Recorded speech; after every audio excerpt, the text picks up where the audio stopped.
welcome to season 3 of the podcast, and you can see that we're in some amazing settings today, very different from where I usually am. So I wanted to thank Sandra for letting us film the podcast in her beautiful home today.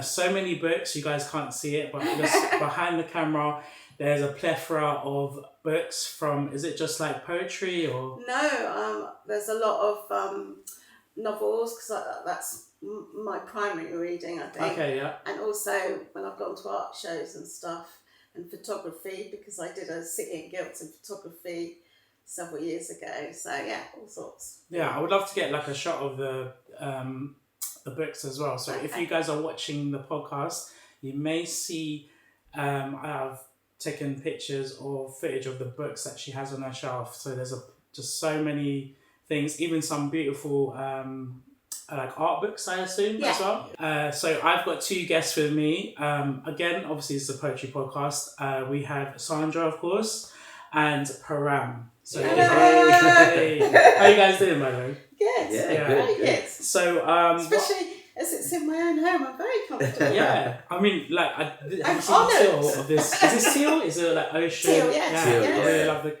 It's like one of my favourite colours. Teal is a classy colour for sure. It is, yeah, and it kind of goes with the back. Well, of course. Yeah. Exactly. But I wanted to ask you both, like, in terms of like what you guys do you guys consider yourselves to be writers, poets? How do you guys label yourselves?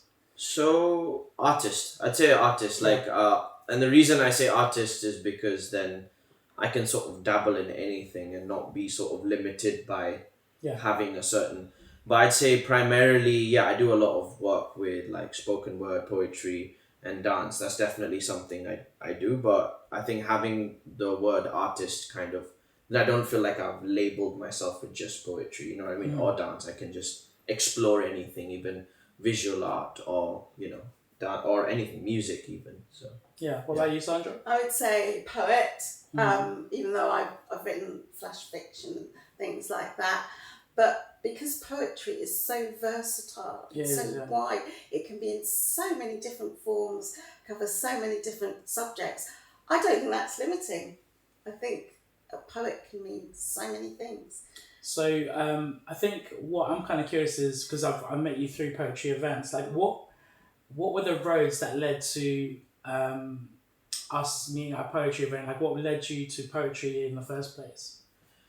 So what led me to poetry? That's interesting. I know I came from like a street dance background. So I came from like street dance, hip hop, and a lot of the dance styles that I did was very lyrical. So I knew that I had a inclination when I danced to like lyrics and rather than beats, right? So when I would be freestyling or doing anything, it would be the lyrics would sort of capture me. And then I was like, why is that? I started to question it. And then I found myself like just writing, first it was like rap. I was just writing rap and not performing it, just writing it alongside dance, because I was doing dance professionally at the time.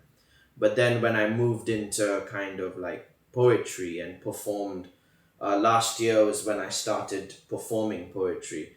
It kind of... Me too. Yeah? Actually, Was it last year? Yeah. Nice. That's cool. So I feel like from that I just kind of, it organically grew, organically grew. Poetry just organically came about from dance, really. Yeah, that's cool. What about for you, Sandra? Well, for me, I started creatively writing after I took ill health retirement from work because I had a serious accident and I was quite exhausted. Anyway, so but it's all linked to song for me.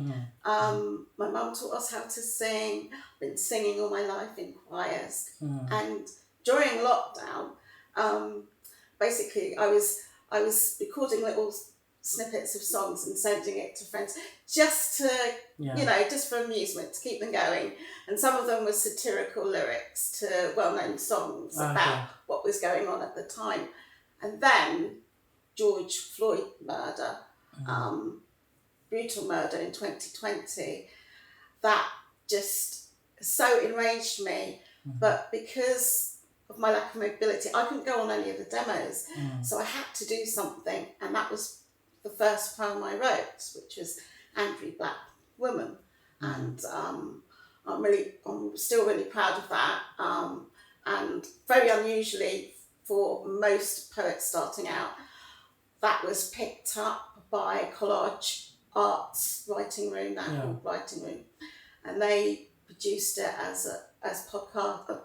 Not podcast. I mean, they produced it as a YouTube video with an actor speaking it, and in the end there were 2 videos. One which is an animation, and which was used by the Hate Interrupters team, young people working on it. So I'm most proud of that. But yeah, once I started writing poetry, I couldn't stop. It was like a tap had been turned on. That's beautiful. Yeah. I like that. What was your kind of experience with collage in terms of like creating that creative process? Like, what was that? Well, it was basically, because it was lockdown, I wrote it, sent it, and then they came back and forth with me about the artwork, and they also said, we think we should have an actor reading it, because at that time I hadn't done any performance poetry at all, so I was quite happy to let actors do it. And Martina Laird did it. She's quite a well-known actor, and then I had some encouragement from the writing room director, Kate Pemberton, and she said, because I'd written another one, and she said, oh, maybe there's more, which sort of gave me the nudge. It became a trilogy. Oh wow! And so there are 2 videos and 3 SoundClouds, which Sheila Attin, the actor, has read. The Revolution is being televised, which is the second one. I'm really proud of that. But like, not many people get that sort of start with their it seems poetry. Like you already kind of like hit the ground running. I'm very lucky. Wow, actually, a friend of mine said it's not luck; it's your talent and your keeping going. Because you have to keep going, whatever knockback. So I've had knockbacks since then, obviously, but keep going. No, I can definitely see that. In terms of like for you, Param, because obviously we're talking about performance poetry, and obviously dance is a form of performance. Yeah. How do you find your dance background in terms of your background influencing your poetry style? So I feel like I'm quite zappy on the mic. So a lot of, I speak through the body in a sense. So when I was like saying the poem like Little Girl Carrying a Large Fruit Basket, and that's now my favorite poem of last year. That's my... Can you do a bit of it? I can actually. I can. Okay. So there's a little girl carrying a large fruit basket of mum's baggage and dad's absence. She closes her lemonade stand because rich folk only pay by the hour. A nurse has no time to nurse herself with pockets of pennies that never amount to pounds. An artist is labeled by a label, so creativity sits crooked on crumpled paper. A little boy leaves school, heavy shoulders, dressed in a man's suit. A man doesn't wear a tie, just a noose. A poet, ribcage ripping out of his skin, is silenced by restraint, dressed up as freedom. Thank you. That's beautiful. Thank you. I think it was quite striking because there's a lot of imagery, like especially with the noose, but also just these things of like artists, labels, and then you kind of like play on words as well. That was really cool. Thank you. Thanks for that. What kind of like provoked or what made you want to write that? So I saw an illustration of a poet in Goa called Mario Gonzalez, and he's a very famous illustrator in India, and he used to do illustrations for... So Navind Times is like the newspaper of India, right? So there's a local newspaper, and he was the main illustrator for that. So he used to do comical and satirical sort of work. Yeah. And I grew up seeing that, being, most of my life being in India. So that kind of, imprinted on me. And I was like looking for ideas when I went on holiday in India, and I couldn't find any. And then I saw this book and I said, I better pick it up. And it was a comic book of Mario Gonzalez, all of his stuff compiled together. And I started reading through it, and then it's this image stood out of a little girl literally carrying a large fruit basket. Nothing to do with the theme of what I'm speaking about, but that prompted me with like loads of ideas just started rushing into my mind. And then I said, let me auto-write, let me just free write and see what happens. And oftentimes I find like a lot of my best work comes from not overthinking it, so just letting it sort of flow. I agree. So being in that flow state, I think that's how it kind of came about. Yeah, I think I don't know for you guys, but like my favorite poems. There's poems where it came out in like 10 minutes or half an hour. Yes. And there's poems that take days, years even. Yeah, definitely. Do you find you have a preference for like your process or what your favorite poems are? Do they come from one type of writing experience compared to another? That's interesting, because like Angry Black Woman, as I was saying, that just came out like that. Like a surge. So yes, it was, because I was angry and I wanted to go into other experiences of other types of racism and not just the blatant murder and brutality. So it is exciting when it comes out like that. Yeah. But then there are other things that, sometimes it's just a word or a phrase. And then you think, what if? And then what I do is I do just write the first things that come into my mind and then I refine it. Okay. Sometimes the first draft is very good and other times it needs a lot of work. I don't know if that happens with you. For me, I guess it's a mood thing, right? So when it comes to a particular style of writing, I find that doing that sometimes limits you, right? Because it's nice, and I think it's a process. Like if you feel like, okay, for this month I'm gonna write in this style because I want to grow this particular technique, or what do you mean this style? Say if I'm doing short form poetry, like for example, and I say, okay, I'm gonna limit my style to 7 lines, let's say. And if I were to do that all the time, that would get quite boring, right? So, but I feel like if you, for me, there's no particular method. I go by the mood, and sometimes there'll be days where I'm like, I try not to think and write, and there'll be days where I want to spend 3 hours on one line.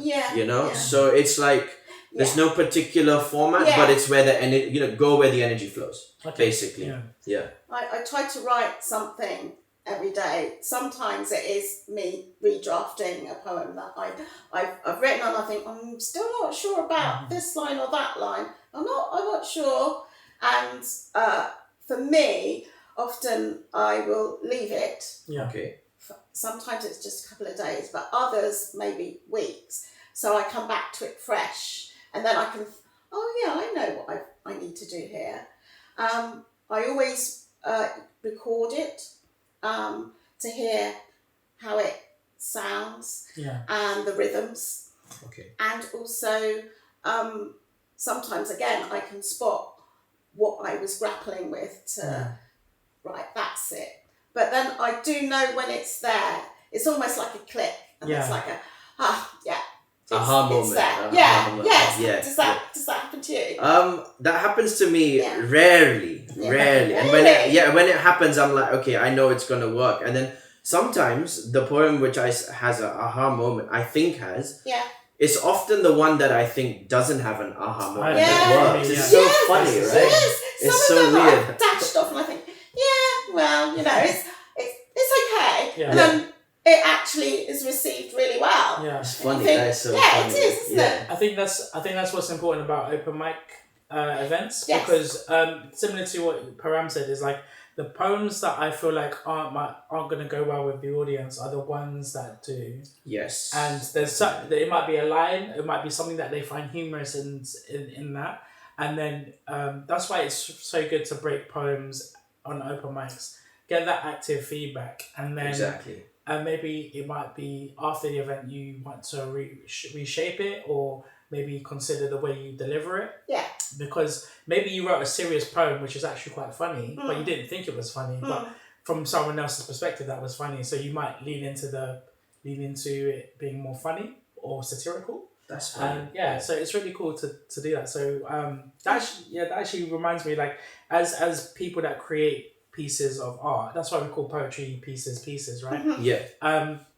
In terms of refilling the well of your creativity and your inspiration, like what other art disciplines do you indulge in or consume to feed your well that you then eventually go back to? So visual art, definitely. Yeah. I love Basquiat's work. Yeah. One of my favorite artists because of the.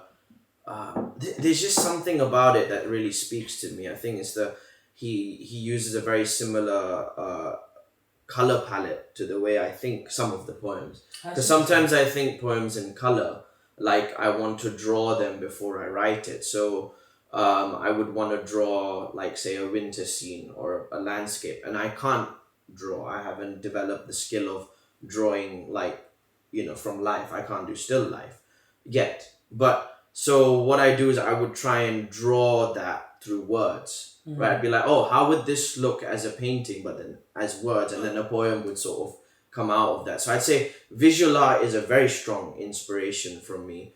Basquiat's one of my top artists that I really resonate with. Also because of the rawness of it, the way the rawness kind of speaks is just crazy. The way he kind of puts his work together. I feel like visual art, dance, music as well. I started playing the handpan now. So I've seen some poets use the handpan, like Howell uses the handpan. So I think with the handpan, I kind of it draws a lot of inspiration for me. So, Yeah, for me, there's a lot of inspiration. I read a lot of novels, but also a lot of factual news events. Okay. But then, for me, song, music. My mum taught us how to sing, so that's always a natural thing for me to go to. And there is a crossover sometimes between lyrics of a song and poetry. Some of my songs I sing, as you know. Yeah, I've heard, And also visual art when I go to exhibitions, such as the Claudette Johnson exhibition. One of her paintings I've got a print off, hung up. It's called Blues Dance, the painting. And I wrote the music suite to her from that. Oh, beautiful. And art is very, very important. And singing, I'm in a choir, which is performing on the 9th of December. Okay. Oh yeah, for it's sure. called City Academy Voices. Nice. We still need more tenors and basses.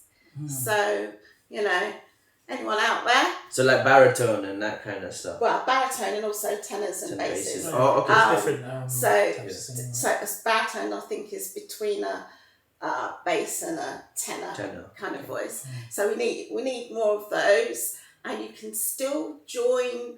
If you join before October, you can still take part in our Christmas concert on the 9th of December. So that would be really good. That's really cool. Yeah. So it's Voices City Academy Voices Choir. So yeah. Sorry, that's a quick You're multi-talented. plug. You're multi-talented. So I'm planning to have this out before December, hopefully. I'm on holiday, so hopefully afterwards on my holiday I can edit this. Would you like to hear one of them that I sang? I was going to say, like, which one would you like? Would you like the music? Well, which one's calling to you? Well, the music suite is not I don't sing it, but it's got musical elements to it. I would like to hear that then. Okay. A poem that has musical elements is quite interesting to me. But it's not singing. It's not singing. So there's a clear definition there. Okay, cool. So this is the one that was inspired by Claudette Johnson's painting Blues Dance. The music sweeter, high in concentration, coming like a revelation. She grabbed every chance to go to a dance, together alone in the zone, put her in a trance. The music sweeter, bass reverberate like a river ripple through her until it's deep. She feel it deep down in her gut. Thrills, the beat break, a heart fills. I just did it like that. Oh, that was really nice. I like that. Yeah. I like the rhythmic sort of element of it. It's really cool. That just reminds me, right? So obviously you talk about music, but also like, are you Jamaican? Both my parents Jamaican. Yeah, this is so beautiful, and something that I've just recently come across is Jamaican dub poetry. Like, have you explored that? Okay, Jack explored it. That was LKJ, Linton Kwesi Johnson. He was my favourite dub. I mean, he broke the mould anyway. He's really the leading.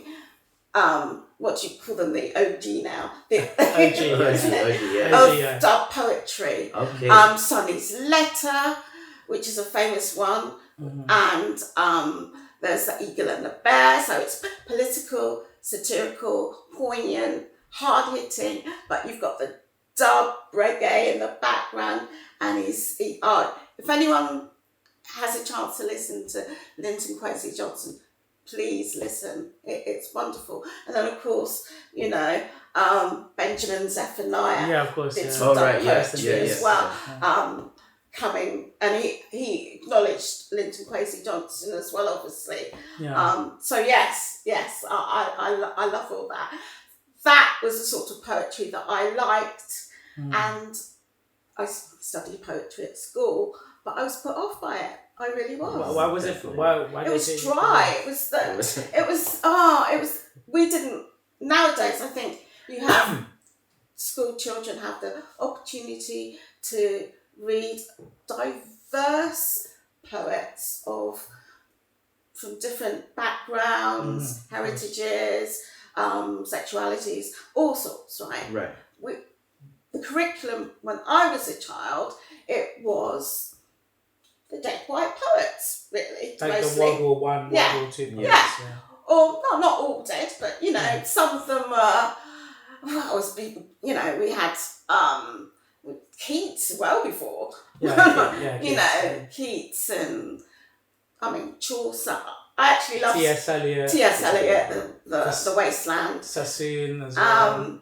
And Robert I actually Frost. love Shakespeare. I do love Shakespeare. Robert Frost, yeah. So I'm not saying they're obviously excellent poets, but it didn't do anything for me. I agree with you it. on that completely. Like, the thing is, like, I feel strongly about that as well, because going into school because I was in boarding school for a while, and that was my first introduction to poetry, and it really put me off because at that age, right, you're like, you're at the age where you're not. I feel like you're not mature enough to understand that. I feel like it's a stage of playing with words and getting a feel of it. And if the introduction is so heavy and so sort of nuanced, how are you going to like poetry? A lot of people were put off poetry because of the way it was force-fed, Yes.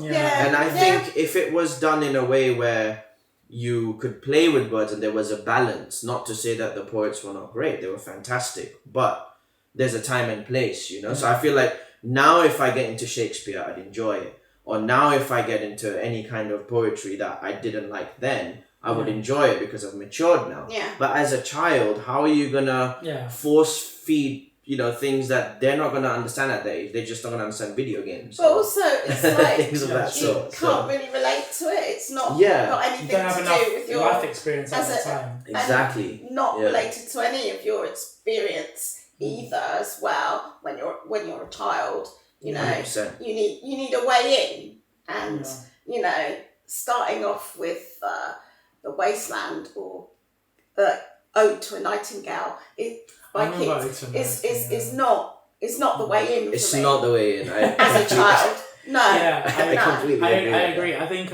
most players I talk to, they were put off by poetry from school. Yeah. Similar to like just being force fed. Yeah. If I think with children, I think because they're so not narcissistic, but they're so consumed with what they're experiencing. It's their world. Yes, They've got a small you have world. you have to kind of give them people that they can relate to, like you said. And at this time, it's mostly poets would be considered rappers for younger definitely children this age. But what attracted me to poetry was more that I could recognize the themes rather than the person. So like loneliness, grief, these kind of things, love. These are all universal things rather than the person. Yes. So and then obviously what I loved about going into university when I was doing creative writing was that there was a whole world. It opened up. Yeah. Poetry and literature opened up a little bit more. It was a little bit more intellectual, but also a little bit more diverse. Not very much diverse. Yeah. Not that. Yeah, much, it kind of like, you know, maybe Russian, maybe some niche poetry that people from, you know, like other diasporas as well. In terms of poetry and representation, are there people that you resonated to from your own backgrounds that you would recommend to maybe anyone watching? That's a tricky one for me because I came from a dance background and an art background. I think going into like it's really difficult for me to say because like coming from that, I feel like it's not particular to like the diaspora I'm in. Not to say that they're not great writers from my diaspora. There's loads of great writers, but I feel like a lot of my inspiration, because it's like so monumental or kind of to the moment, it would be like injustice for me to kind of name a few. So for me it's kind of like that.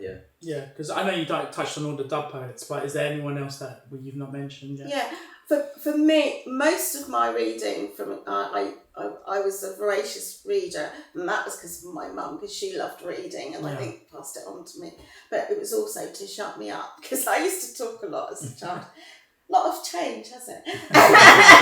But anyway, so it's only since 2020 that I've been reading more poetry, really.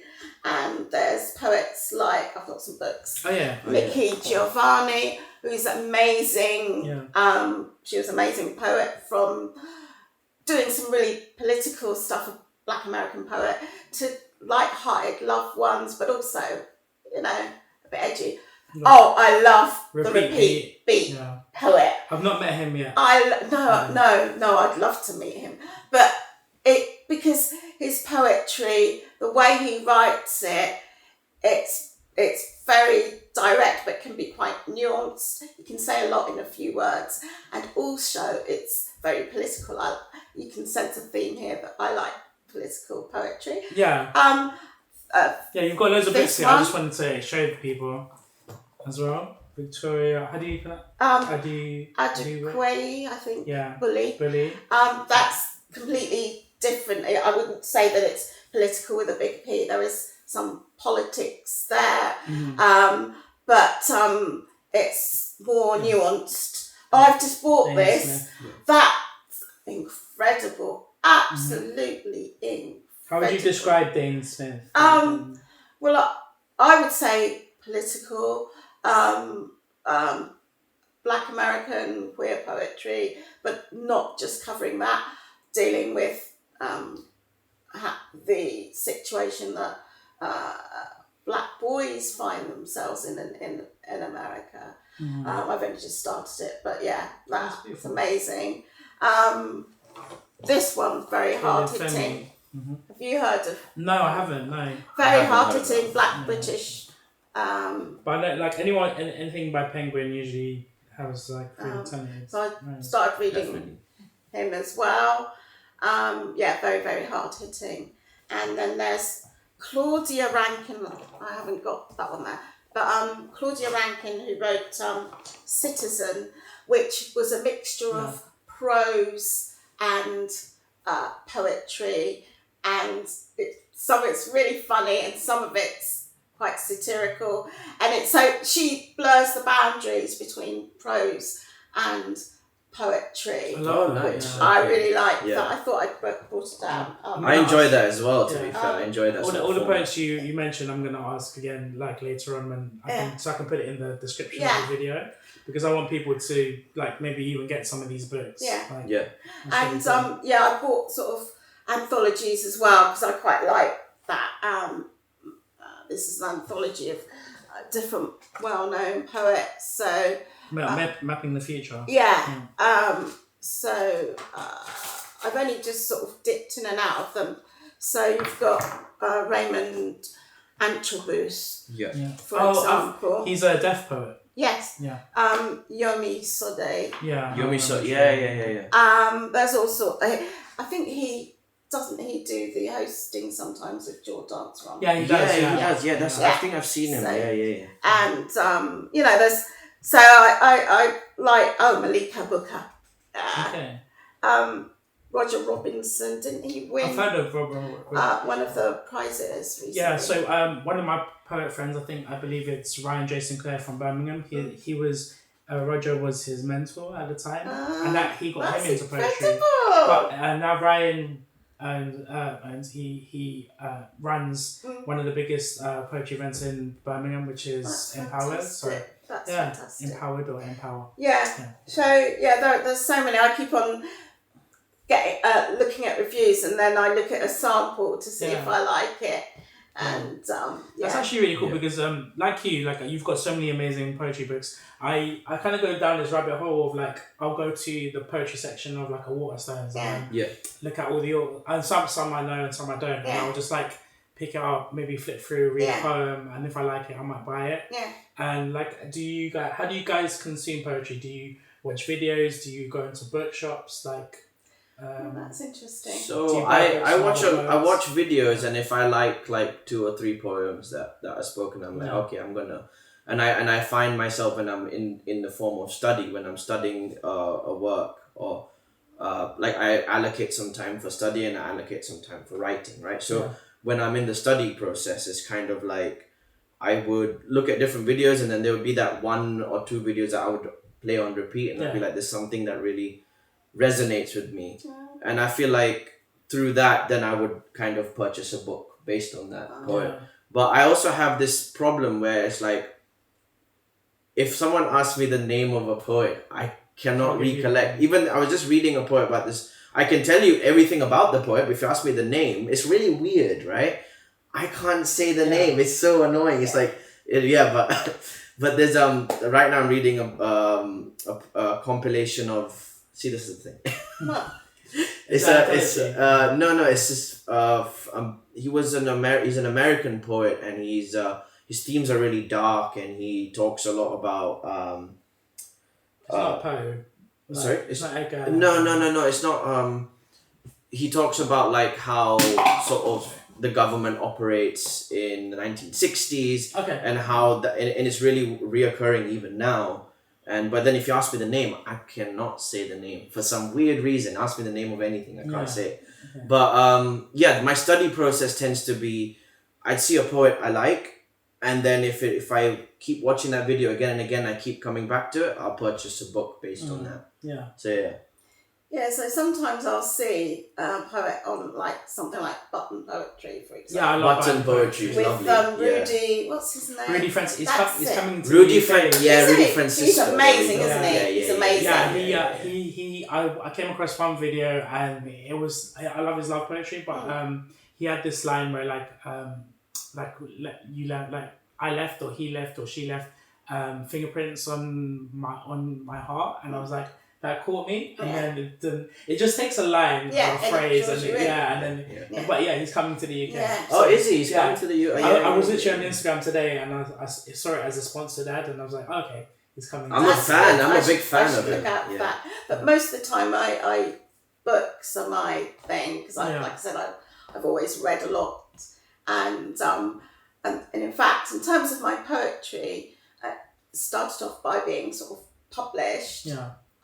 Where I've had it published, written, really. I've only been doing the performance poetry at open mic since January last year. Okay. And it adds another dimension to writing poetry, but Definitely. Experiencing it as well. Yeah. And I love that because, as so many people say, poetry is meant to be heard. It is, It's written in the rhythmic tone of it to be spoken, isn't it? Yeah. So, but I would say that some of my poems are better on the page than they are. I agree. Yeah. So I don't perform all the poems that I've written. Yeah. Okay. I prefer actually. I don't know if it's just me, but like most of my favorite poems aren't the ones I can perform. The ones that I write anyway. All right. Okay. I don't know if that's just me, or if you guys have ever encountered that, but like. Are there any poems that you've written that you really love but just find aren't translatable to spoken spoken word format? Yes, quite a few, Yeah. I think. that I've Okay. written. Because of the I've had published on Wildfire Words or other places, which is great on the page, but not as good spoken, and vice versa. Actually, there are some, like I've written some that are just based on sound, and if you just looked at it wouldn't look. Because I'm just wondering, is it just a mental thing, or is it an actual like a format thing or a medium thing? I think because I write for the stage, right? So I write. Do you? I always write to perform. I feel like that's something. But now, speaking on this, it's interesting because it's like food for thought. Maybe I should write for the page and see what comes up. I recollected the name, by the way, so that takes me a long. Charles Bukowski. That was it. Yeah, so that was the book I was reading at the moment, and I relate to his theme on the earlier question that you mentioned, because it was to do with really sort of dark themes and how a piece of work can sort of transfer through different time periods. He's talking about the government and how the banks are collapsing in the 1960s, and right now in America the same thing's happening. There's a whole bank collapse and there's bailouts and all that happening all the time. So he talks about the economy then and how it's sort of rigged and how that's not changed, and I really love that, because sometimes poetry can be timeless, and that's the element that I kind of wanted to steal. I was like, I want to steal that element and learn from that. How can I make my poems eventually timeless, and that could just transfer through time, or maybe even change, maybe change with the times and have new meanings that form. But I think poetry in itself is evergreen. I mean, if you think about, if you kind of niche down into like a period poem where like you're talking about a specific time period, it may seem like you're dating yourself, but if anything, you're kind of giving like this thing where future generations will read that poem and see, like you said, see if there's if much has changed since then, which is quite a good reflective tool, but also like just a learning tool. For sure. And also understand what was happening at the time. Yeah, for sure. Which is a good thing to do as well. I mean, like some of the First World War poets. They're still powerful, even though they're about that particular time. So the impact they have doesn't change. In some ways is even more powerful because they were writing them at the time, and now looking back we can see how horrendous it was at that particular period as well. So I mean, I don't write with the intention of this is going to be a performance, this is going to be this is going to be a page one. I don't. I know I want to write a poem about something. Like for example, I was in the States recently, and a friend who's she's in New Jersey, we were talking about differences in language, and there's this phrase, I got nothing, and I said, I'm going to write a poem about that particular phrase. I got nothing. So I wasn't thinking this is going to be a performance or this is going to be a page. It was just a topic that sort of spoke. Okay. And then in the end, I think it's actually better as a performance piece. But then there are others that I've written, so I focus more on the subject, or if it's about politics, the political event, than whether it should be necessarily performed or not. I see. I'm not saying my way is right or anything. No. It's just I get that. That's how I approach it. Just like with all arts and disciplines, there's many different styles of poetry, but also just like with art, there's many different types of art in terms of like you got cubism and you got abstractism. Same with poetry, and you're gonna draw from different tools depending on what lane you're in. True. Is there any lanes or any types of poetry you have yet to kind of try that you've not done? No. Because I've written a sestina before. Yeah, I've written one before. That's hard. It is really hard. Is that the one where you kind of use elements of the previous stanza into the next stanza? Yeah, you have to use the last word. Yeah. To build. It has to be a 6-line, 6-stanza piece, and you have to use the last word of each line for the rest of the poetry in a certain order. Yeah, I've tried that before. I couldn't crack it. I tried it. I couldn't crack it. I wrote it, but I thought, is it too dense? I don't know yet. I don't know. So I finished it now, finally finished it, because, you tinker with something like tinker that. with You it, have, yeah. I think you have to tinker with it Yeah. to make it work.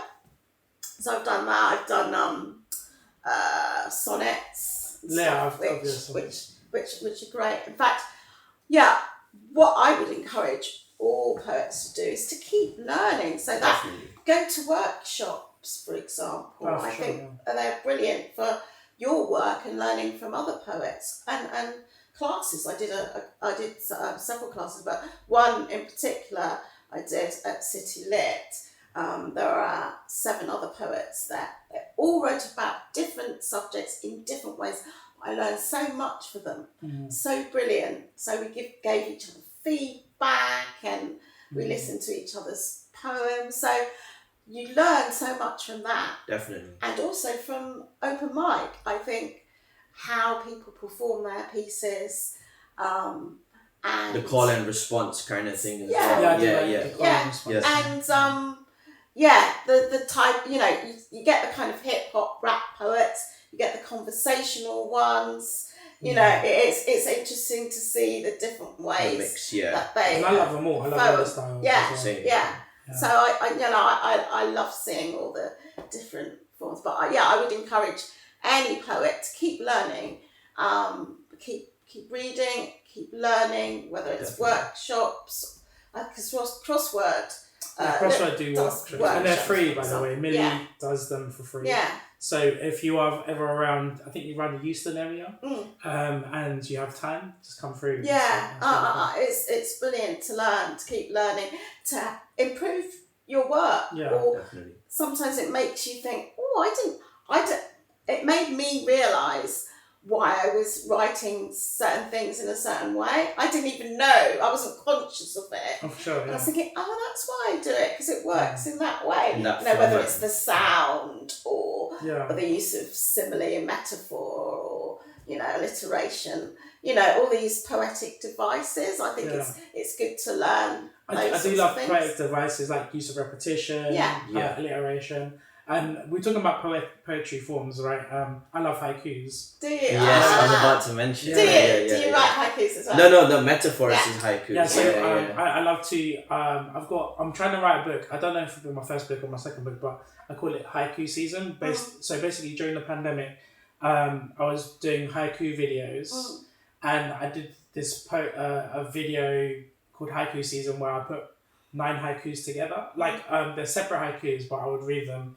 And then I would that'd be season 1, and then I'll do a season 2, and then it became bigger and bigger, and then I started involving the Instagram poetry community. Yeah. So everyone would submit a haiku, and then it would then end up in the video if I liked it. Oh, that's good, isn't it? Yeah, if you're on my channel, just type in Haiku Season on my channel, and it should come up. Oh, that's really good. So I've done 2 with the haiku. Are they quite hard to write, because you have to be so disciplined? Yeah, they are actually, but they can become addictive, because you're talking about poetry forms, and some people find that poetic forms are restrictive, but I find it like a nice puzzle challenge. I like that. Yes, I agree. It's like a puzzle. I find it a challenge. Yeah. So obviously a haiku is 575, and then there's 2 types of haiku. So basically, haiku in the traditional sense is usually about nature. Mm-hmm. You've got a shenru, which is a haiku, but basically it's more internal feelings. Right. But everyone just more spiritual sort of angle on that. But everyone kind of labels it haiku. But most of the haikus I write are both. But I just call it haiku. And is it a Japanese? Yeah, just a Japanese form of poetry. Yeah, and there's other types of Japanese forms of poetry. So I forgot the names, but there's one that's a haiku with a couplet at the end, and that's a different form. And you kind of just end up kind of playing around with even how you pronounce the words to shorten the syllables. See, I didn't know that. There might be a word that may be 2 or 3 syllables, and then you kind of say it differently to make it one. So I don't know if it's considered cheating, but I've often questioned myself and other people who've submitted haikus, whether that fits the haiku, and I'm not you shouldn't be strict about form. So when you said you were talking about sestinas, I've tried to write sestinas and sonnets, but half the time it's my own form of a sestina. So I've kind of maybe played with some of the rules, and now that just applies to that poem, and it becomes different. So it's really cool. I like the fact like I said earlier, that the versatility Yeah. of poetry in forms. You can break forms. You Yeah. can stick to forms. Yeah. And subject matter. Yeah. It could be personal. 100%. It could be political. It just be absolute fun. And I Yes, love yeah. that. I love that. It could even be like playing with the rules is like for me like an inside joke. Like so, I've got a haiku about loss, and it's actually one syllable short. So Loss. the loss of the syllable. Yeah, so the loss of the syllable, but you're playing with like grief or loss. Yeah. But you won't really know that unless you know the form of the haiku, and that person who knows about the rules of the haiku, like, that's one syllable short. Yeah. So but that for me that's just my that's own personal good. thing. I like that sort of thing as well. Because speaking on form, it's interesting because like I know when I first started writing poetry and it came from dance, I was because when you just start into it, you have these sort of perceptions of poetry has to be really complicated in forms of language and tone and all of that, and I kind of went in with that sort of overwhelm, right? And then after a year, I kind of just picked up a few books, and Steven Pinker was a name that sort of stood out to me because his work talks about like the art of language, the art of how you construct good prose, right? And I said, okay, let me pick it up and see. And it removed all the overwhelm because I realized that there's so much freedom in the form itself, right? Yes. And even from the sense of simplicity of language and how that's often more complicated, right? And in the book, he when the moment he kind of drew upon that sort of that concept, I felt like it gave me permission to kind of leave the overwhelm. The overwhelm just kind of went away, and I was like, I can be more free with this. And that's when I feel like my writing definitely improved, because otherwise I felt like I was trying to fit a certain format or be very, very technical with my work. And that definitely helps to get it to where it is right now. However, reading that book kind of just changed it completely. It's like, I can be simple now. And that's just as good. And I think it's good to learn about poetic devices and things like that. So that you can break the rules if you want to, or not, or use those tools. Use the tools to write it in the way you want. Exactly. So I do think, I know I'm going on about learning, but I think it's a good thing to do. But I also like with poetry, because like I said, I used to write flash fiction and stuff, which is a short form of fiction, but nevertheless longer. It's improved my writing poetry's improved my flash fiction and vice versa, because you have every word counts. Every word is so important. It is. That for me, it makes me more disciplined about what I'm gonna use. So I'll just say, no, cut that out. That's not adding. Yes, anything superfluous, right? No, I need to keep that one in. So that's what I like about it. That's why I like haikus, because I don't think you should write anything superfluous if you can convey the meaning or the message with less words, you're more efficient. Exactly. Definitely. I think that's something that I take on board when it comes to writing. When I'm in a more serious and I want to craft that one line, and sometimes it takes me a whole day just to get that one line out. I will have like 10 different variations of that one line, 20. I keep scrapping it out, and I'm like, okay, finally I got the one line. And then from there, sometimes the second, third, fourth become easy. And I feel like at that point of time, there's no way I can do it better at that point of time. Maybe tomorrow I could, but at that point of time, I like where it is. It's good enough. And then I sort of go with it. So it's sort of like jumping between perfectionism and also letting go. And I think that's really important, because perfectionism sort of limits you as well. And a lot of my earlier writing was very sort of too complex, and it was very limiting in the sense. And after I sort of let go, I felt like I could enjoy it more. So I think it's kind of a mix between complexity and just also relaxing into it and seeing what you feel comfortable with. I think that's the most important thing. What you want to take on board. Like you can learn poetry from looking at a tree just as much as you can learn poetry from the most complexity of anything, really. So I think it's really important to just see what resonates with you. And I think that's again, speaking on the school system, I think that's where school has it wrong, because it doesn't see what resonates with each child. It sees what the system wants or what should be done, and there is no should be in creativity. But with maths education, and the limited number of teachers and teaching staff, it's so difficult to tailor to every individual. Yeah. Not to each individual, but in the sense allowing play. I think play is limited in the sense, like when you're having a structure that deals with, say, 20 students at a time. Not catering it individually, but in the sense having it like, okay, we're going to learn this, but also giving the child multiple choices. Like, you can learn on this topic, or you can play around with this, or it doesn't have to be all of that. It can be what is fun as well, and what is But they're playful. restricted by the national curriculum. They are. Yeah, that's the problem. That is the the problem. Yeah. So I wouldn't say it's necessarily teachers' fault. Oh no, I never like that. never think it's the teacher's fault, but I think it is definitely a problem in the system. Yeah. In the yeah. curriculum that is being fed. Yeah, that's interesting. I think making poetry accessible is a thing as well, because I think kids are so impressionable, and they're easily disenfranchised as well.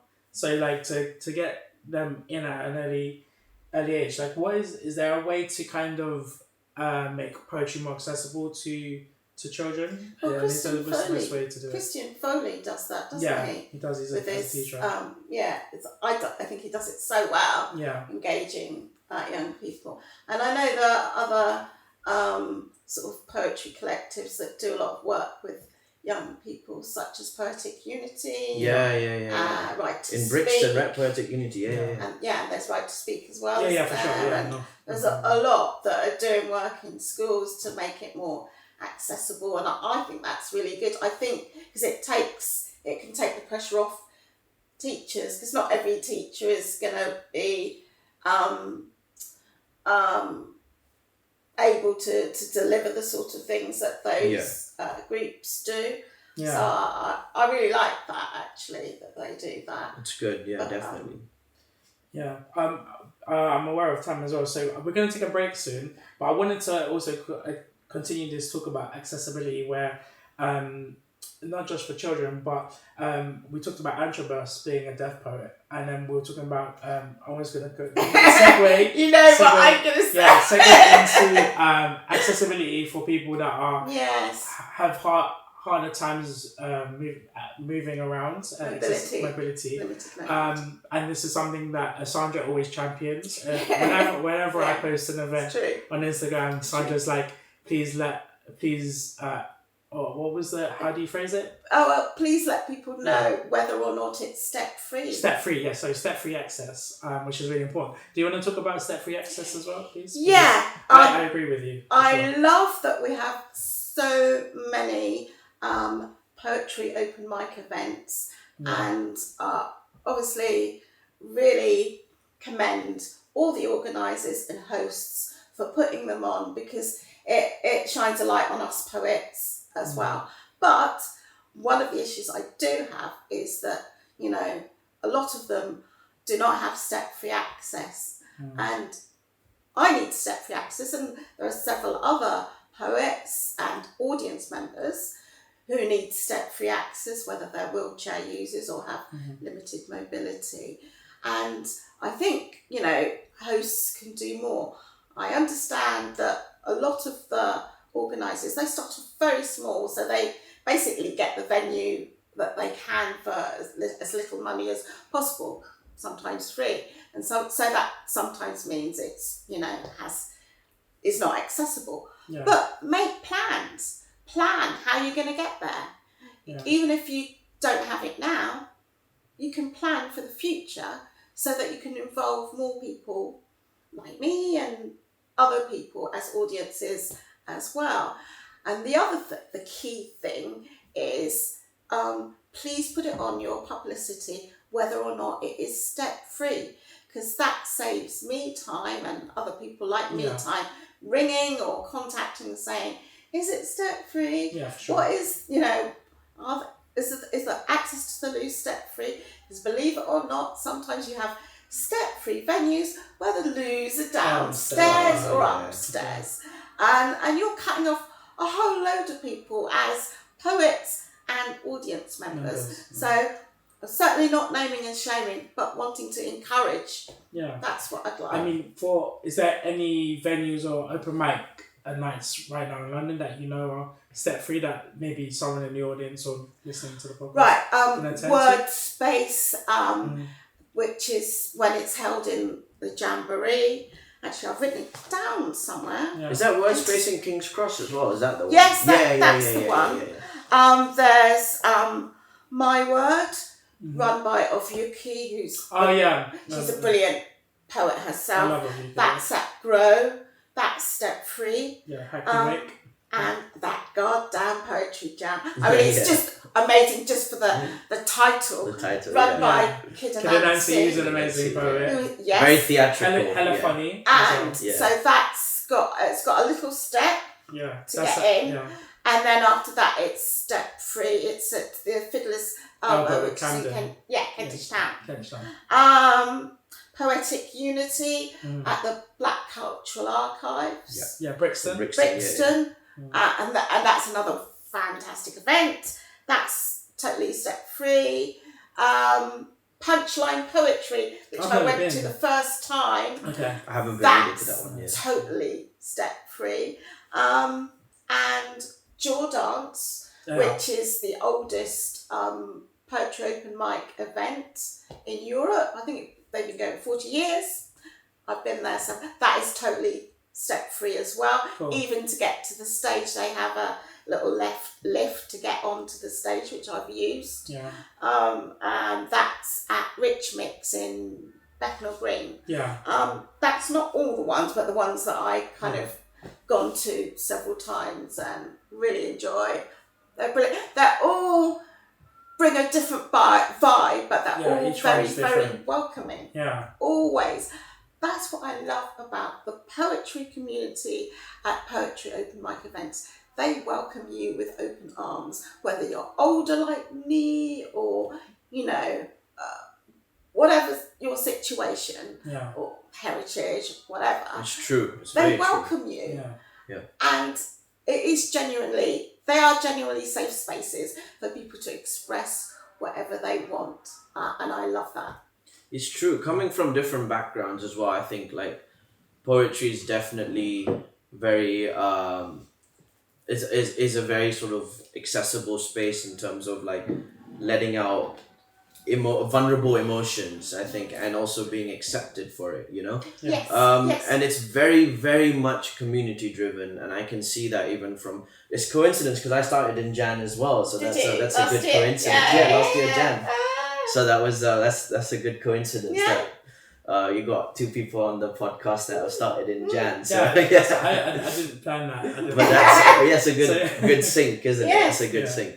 I did find even going to the first open mic, I was like, wow, people really want you to be there. Do you know what I mean? There's some spaces where they say it's community driven, but when you go there, you don't belong. You just know it, right? You can just and they make it obvious as well. Very subtle, but they make it obvious. So I feel like coming into poetry is refreshing because being in the entertainment industry and seeing different sides of it, I feel like poetry is more open-minded, definitely.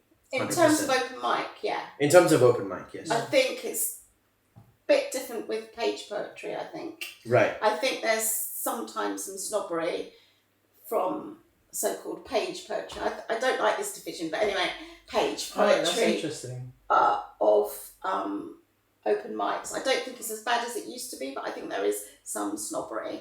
Yeah, I was speaking more from what I've experienced in the open mics. I'm kind of curious to delve into because I'm trying to create a page poetry platform. Mm-hmm. So I do an event called Scratch That, but we focus on two features, and then they share their poetry, and then they with the audience discuss the poem. That's good. So I did one last year in Brixton, so you can find it on my channel, and I did one in Camden. Yeah. And the event the space I used has like one step down, I think, but it's pretty much it's a one-shot coffee, and we had Karim Leo Poetry, Duncan, Aya speaks, and we have Siobhan and Lisa. But yeah, like I'm trying to kind of because at the moment open mic events kind of surrounds the spoken word element, where I kind of want to have a sit down conversational event. So in terms of that, Workspace does that, doesn't it? Yeah. Yeah, sorry, go on. I need to, tell me more about Workspace and how they do that. Run by Josh, is it Howell, his name? Names again. Josh. Anyway, he, when he has the event, basically the poet does their piece, performs their piece, and then invites people to comment on it. Yeah, so there's feedback, active feedback, after right? it. Yeah, right. They don't have to, but if they want to. Yeah. But also it's positive feedback, it's not any negative stuff. Okay. Right. But then also he has a break half time where he leads a kind of workshop, giving us prompts to write poems. You know, very quickly to write poems, and then we, whoever wants to perform whatever they've read, will do it. Okay. So, it's really good. almost. It's the first poetry open mic I ever went to, and it was such a good start. So I do like that mixing of crafting as well as performing. He does workshops as well, separate to that as well. He does workshops separate to that as well. Because I'm trying to scratch that a little bit more accessible in terms of, because I do like the conversational elements, because I want people to get to know the poets that they're listening to. Yeah.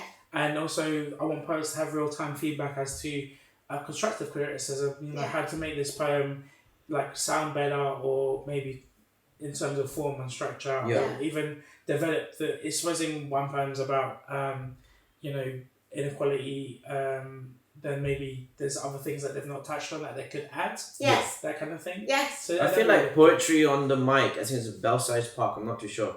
They do that as well. I forgot, again, bad with names, but he basically, when he hosts it, he also has a conversation with each poet that comes on board. Poetry is called Poetry on the Mic. Poet Behind the Mic. Poet Behind the Mic, sorry. Have you been Yeah. to that? I film it sometimes. And what's it they like do as that a conversational. So it's step free. It's literally just outside the station. So when you come out the station, you just cross the roads, and it's just behind the bus stop. I can't always do some of the stations, sorry, but Oh no, of course, you have to make sure that the station has a lift and IO will have you come up. You can do like maybe 3 poems. So there's no cap. Sometimes you go to an open mic and you only get 5 minutes. Yes. But you can do a whole set if you wanted to. And then he invites the audience to ask the poet a question, or about the poem, or about themselves. And it happens every 3rd Sunday of the month. So the next one will be, I think, on the 20th, which is I can't go to because I'll be on holiday. So will I. Yeah. Oh, cool. Where are you going? Corfu. Okay. I'll be going Philippines, but nice. it's every 3rd Sunday of the month. So definitely in November I'll be back and I'll be there. So I'll catch you guys there. But definitely come through, and I think tickets are like £10. But if you're a performer, I think you come in for free if you're performing on an open. Well, it's not really an open mic; it's curated. So he'll invite you to perform, but people that are coming pay a ticket. But if you talk to Io, and you want to say you want to be in the next one, he'll have you on, and then basically you don't need to buy a ticket. But and obviously ask him any accessibility questions, because I'm not sure about the station if Finsbury Park is. Finsbury Park is accessible. I know. So it was not Belsize, it's Finsbury Park. So basically, you come out of Finsbury Park and it's across the road, and that's and I good. think and the toilets are on the same level. So it's literally you've got the stage there and the toilets are just over there. Good. So you can literally come through. What's it called again? Poet Behind the Mic, and it's in Finsbury Park at the night. That's good. I'll send you the flyer. That's really good. You reminded me. Writer's Block is also another step free. So and they do have a stage with a step as well. But I just don't go up the step. They just hand me Oh, the okay, mic nice. and- Okay. Oh, cool. right. Yeah, Okay. yeah. It's nice to let people know that as well. If Yeah. whether there's like Yeah. you said, the stuff as well. Yeah. So that's really cool. So that's really cool. In terms of accessibility, in terms of poetry, I think what is left for accessibility, not just for mobility, but also we talk about deaf poetry. I would love to have a deaf poetry event because deaf people actually appreciate poetry, and my friend's an interpreter. You've reminded me Yeah. of something. Yeah. When I performed at the South Bank last year at the Poetry and Paint event, they had a signer, Okay. and that added another level to it. It just made it more whole. How was that run? Because I kind of interested Well, in basically, that. you had to send in your poems to see if they would want you to perform at the open mic section of it. I got selected for my poem. It's called Femininity. And so they had the text in advance, which is good for the signers as well. And so I was actually the last one on. I closed the show. Nice. No, you know. So you have the signer to the side, and me on the stage. So yeah, I thought it was brilliant. Absolutely brilliant. I love have to that. explore that next year. Yeah. Of course, there's cost, isn't there? Yeah, you have to involved. pay for the interpreter.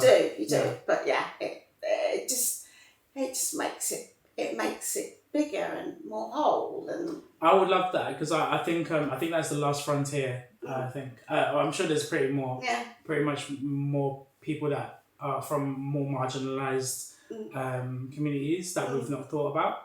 But yeah, definitely people that can't hear would definitely appreciate poetry in their lives, and we need to kind of cater that. That's why I'm trying to add more. So anyone watching that's a poet, if you're creating visuals, we were talking about creating content. Definitely add captions to your poetry videos. Nice. Very if you important. can. Yeah. So if the deaf community can't hear it, but they can read it, and that's important as well. So And enjoy it equally, isn't it? yeah, for sure. Yeah. So it's just worth knowing to add captions to any content that you're creating, and it's easier now because you've got free platforms that have AI, which then can like read your audio and then translate for you. or transcribe. Yeah. Instagram has that as well, isn't it? They auto sometimes captions. doesn't have the right word. No, it but doesn't. Yeah, I mean it's better than it's nothing. fine. It's fine. You can edit it. You can edit afterwards, it so after, it's yeah. alright. Can you? I didn't know that. Yeah. So yeah, for sure. So I just wanted to get that out there. No, for sure. that's really good. Is there anything else that we've yet to cover in terms of accessibility or? Terms of excellent. I think those are the main issues. Okay, cool. I'm conscious of time, but I was thinking we'll take a break and then maybe we'll have one of you guys perform a poem. Yeah. Okay. After the break. Yeah. Yeah. Cool. And I'd rather like we can do it here or outside, whatever you guys prefer. I don't mind whatever you And want I'll just charge to. the Barry. I think outside would be a good change. Yeah, it'd be good. Yeah, because Yeah. we're performing it. Might be I good think it'd be. outside. I've not Okay. done this on a podcast. I'll put my coat on. Yeah. It's cold out. Exactly. Yeah, it's something to say because I've never done a poetry performance within the podcast. I've had people like we've just read poems, Yeah. but I'd like to do one outside and I'll Okay. I'll incorporate it into the Alright, cool. into the podcast, but I'll also have it separately as a video for you guys to. Oh, that's Yeah, great. that'd be That's nice. Yeah, great. because I like to give something back to the That's poets. really So. great. No, I appreciate Thank you. So thank you guys for watching. and Cake time. yeah, we're gonna have cake. And we'll be back with some poetry. Okay. Cool. See you Peace. on the other Peace. side. A warm cup of coffee on a cold winter's day, and the sky is filled with stories. The trees are crowding onto me. The leaves dance across my face. Rooted in the truth of the soil, how can anyone be lonely this way? I spot a smile in the mirror, the type that needs no one. Because pain teaches you that everything is within, the secrets of the universe hiding in my skin. I light this fireplace in my soul and there is warmth in my stomach. Because now I know.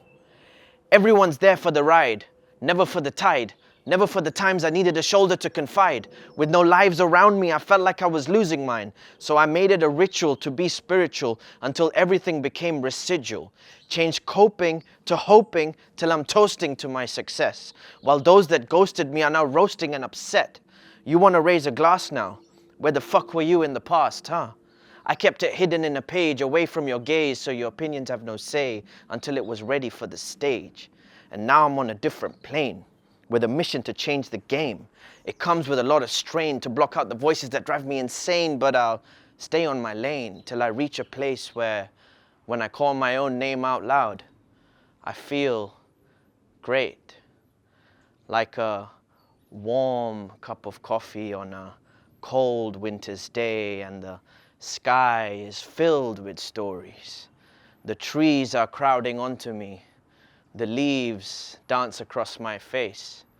Rooted in the truth of the soil, how can anyone be lonely this way? You were pearls of ginger beer, ricocheting off the roof of my mouth, popping and fizzing on my tongue in a fiery frenzy, gushing in a sizzle of sweetness down my throat. Sugar blanketed any bitterness. Our love, at the maturity of ripe blackberries, smelling of a fertile earth, cradled by the sun, your mahogany dissolved on my tongue like a 70% dark chocolate square, tipping me into the serenity of serotonin bliss, triggering a dopamine trip, making me crave one more trip, making me crave one more trip. Our sherbet lemon laughter lingered, sweet and sour in the air, until your popcorn stories dissolved into kale candy floss on your tongue, spewing tonic water words. What I mean is, love turned sour after your fairy tales were exposed. You turned on me, bitter and insulting, not only with your lies, but your expectation of my ignorance. But that's not very poetic, is it? So guys, we're back. I'd like to thank Sandra for letting us use her space for the podcast. But before we go and we sign off, I just want these guys to plug what they're doing. So Sandra, let us know what you're doing and how we can find you. Thanks. So my big news, my latest news, is that I've joined the Fruits Ablaze art community. It's basically, it was set up by Pierre Towers, who's an artist himself and used to have a physical gallery. He set up a collective of poets, creatives like artists, crafters and so on, and designers, to be able to promote their work on his website, because he's got an online gallery, but also to sell it, because as we know, many artists need to still have some money coming in to continue with their creativity. And he only just started this in April, this month. So it's a brand new initiative. So I'm excited to be part of it. I'm going to have 5 poems that will be created with artwork and printed as A3 paper on some really lovely prints, lovely paper, which is like 100% cotton, so it lasts a long time and so on. And one of the poems that's just been put on the website for people to buy is called Side by Side. Oh, cool. That's beautiful. You can see some of the artwork here. That's the black and white version. Cool. We've got the colour version. And this is the colour version. But you can actually go on the website, which is fruitsablazeart.com. He's also on Instagram. And he's looking for more creatives to join. Cool. Particularly poets. I am the first poet. Oh. Yeah, so so basically go on the website and fill out the form, or you can email and ask more information about it to see if it's something that you're interested in, something that fits the whole collective ethos, which is about championing artists, widening their audience and allowing them to sell some of their work directly. Yeah, that's so useful for people. Oh, and also he wants to in the future have some shows with performers as well as the artwork. So poets and writers will be performing their work as well. So that's in the future and in a physical space, as well as this online space, which is a really good platform. So yeah, have a look and see if you want to buy some of their work, not just my art, but any of other work. You can find him also on Instagram. The Fruits of Laser Art is on Instagram. And my Instagram is Sandra Howell Poetry. Sandra Howell Poetry. So I will be putting this information on my Instagram because this is fresh. This was only just put on yesterday. Cool. My artwork and sorry, not my artwork. My poetry art. Yeah. My poetry with the art that Piers has created. Love that. Yeah. So it's all aligning. Everything's just aligned. That's really cool. Can I do one other little go for it. I'm a member of City Academy Voices Choir, which is a mixed repertoire genre, pop, classical, musical, theatre, gospel, and we still need some tenors and basses to join. Like a lot of choirs are lacking in that. So if you want to be part of it, you can go on to City Academy Voices on Instagram, and where you can find some more information, where you can do a taster session, try out and see if you're interested. It's really good fun. For me, song and poetry are very much interlinked and intertwined. So yeah, if you want to come along, please do. Our Christmas concert is on the 9th of December, so you can come along to that as well. Tickets are on sale now. But yeah, if you are interested, are you interested in singing? I can't sing, but I would love to watch, maybe. I'm a baritone. Are you? So you do sing? I do sing from time to time, but I've not done it in That's why he was going on about baritone. So maybe at some point you want to be part of our choir. I'm not trying to give you into it now. I'm just saying, why open not? to people, especially people who can sing. That would be really good. I used to sing. Now that's the thing. I don't know if I can still. Once you can sing, you can sing. Yeah, fair play. Yeah. So and thanks very much for this opportunity to be a part of this podcast, and also thank you and all the other hosts and organisers of poetry, spoken word, open mic events, because without you, we wouldn't be able to show our work. We wouldn't have a space. We wouldn't have the platform to show our work. So important what you people like Millie, other people that we've mentioned earlier on. Yeah, they're doing a lot of good things, and I think it's very much needed, especially in these times where it seems a bit darker or things are being curtailed in terms of liberties and freedom. So yeah, it's nice to give the people a platform. Yes, that's all we want to really do. Well, thank you. Thank you for appreciating it. And you guys,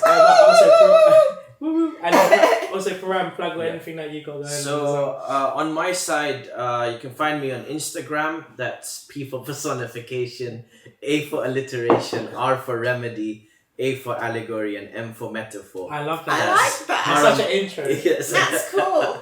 Param _ the poet. So a lot of my work at the moment, I am sort of branching into inculcating handpan and dance into my poetry. So a lot of my new videos are gonna have dance visuals on my existing poems. So be on the lookout for that. I'm trying to see how I can fuse words with movement and sort of that relationship. So 2025 is gonna be a lot of the complete side of me, you could say, because I feel like 2024 was just developing more stage presence and understanding how the mic works, understanding how it is to perform poetry, and now 2025 is about putting the two together. So come check out my work.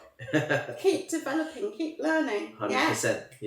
Okay. And then you can find me at the Metaforest, the Metaphor with a PHEST. That's on Instagram and YouTube.